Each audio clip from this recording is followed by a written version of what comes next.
Alright, so you probably just watched part one. If you haven't, I'm going to put it in the description box down below. Go watch it. Part two now. We're going to talk through some of the some of the why behind Buttwink. Video number one, we talked through some of the what behind Buttwink, how it actually occurs, and one of the common ideas behind it. So here, I want to talk through 4 or 5 different things which might be influencing your Buttwink within the squat. First one is your mom and dad. Believe it or not, genetics plays a role because of the structure of your hip sockets. Stu McGill talks about this in one of his videos.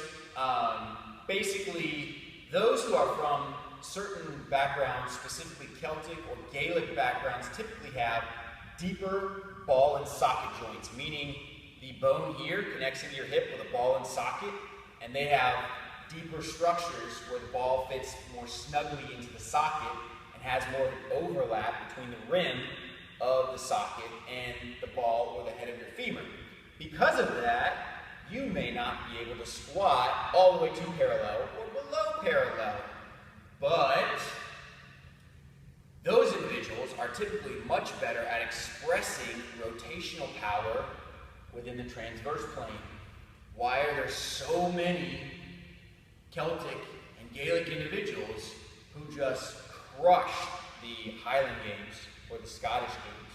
Well, a lot of those events, if you think of the shot put, the hammer throw, all of those require a rotational aspect.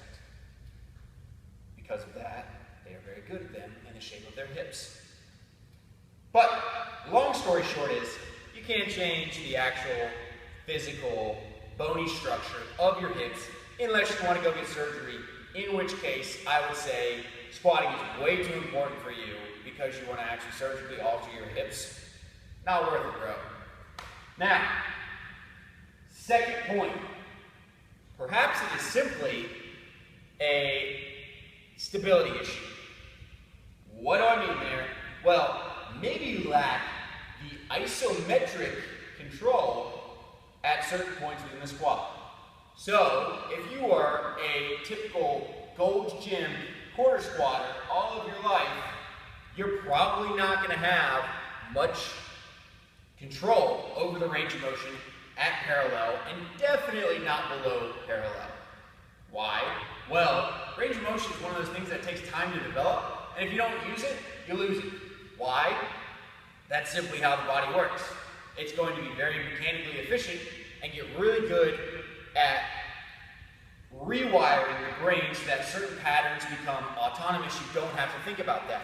But because of that, other patterns will then become that much more difficult to execute if you don't use them. It's pretty simple stuff, but that's sort of how motor learning works.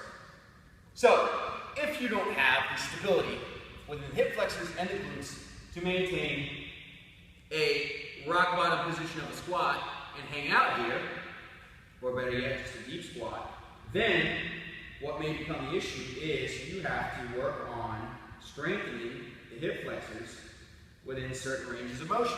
And I have another video on that on my channel, talking about Buttwink. I'm sure if you just search Buttwink on my channel, it'll come up. But that's the first component. Second component is, do we have the requisite glute strength, or I should say stability, and core stability? Because our core holds our pelvis up in the front, and our glutes posteriorly tilt the pelvis in the back. That's one of their actions. If we don't have proper stability between the two of those, well, then as we're going to move the pelvis and move the hips in space, then it has a potential to buttwink or overextend on the opposite end of the spectrum. Third thing, could it be a patterning issue? Well, in a lot of lifters, we see this typically overextended position and scapularly depressed position. And with those two, what you're going to find is you have very overactive lats and very overactive spinal erectors. When those two things occur, you get an overextended individual. Then, when you're going to squat, your hips are going to run into a certain point where your femur is going to run out of room. Here's what I mean. If you think about the ball and socket joint, if we have tilted the hips forward, just like that, now if we need to get flexion, we're going to have that much less flexion before we hit the rim of our hips. And if we hit the rim of our hips, what's our body going to want to do if we need to go deeper? It's going to get it out of the way, so it's going to tilt it back. That's all Buttwink is doing. It's just your body trying to allow space for deeper hip flexion. So, if you have overactive lats, a lot of pull-ups, and a lot of deadlifts, and a lot of rows, and overactive spinal erectors, you don't know how to shut them off, you don't know how to get into a flexed position, and learn to exhale, then what you may find is a higher prevalence of Buttwink. To go along with that, let's talk cues. One cue I don't like in the squat, chest up. I wrote a whole article on this. I'll probably put it in the description box down below. Here's why I don't like it.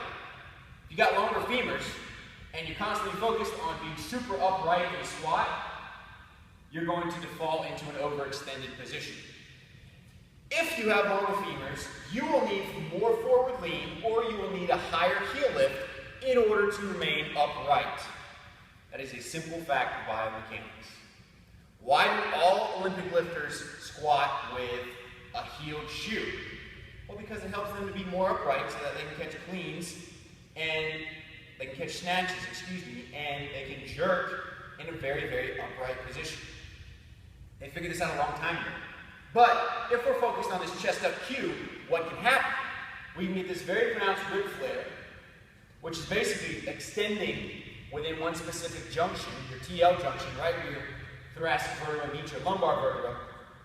And because of that, then we run into a whole host of other issues, which I won't get into in this video. But, to recap, could be the actual bony alignment of your hips. You're not going to change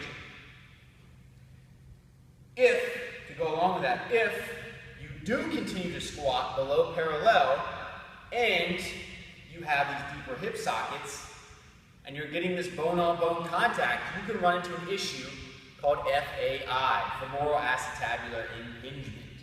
I talked about that in another video on this channel. Just simply search it with my name, FAI, Mike Wines. It'll pop up. It explains the whole thing, why you're dealing with it.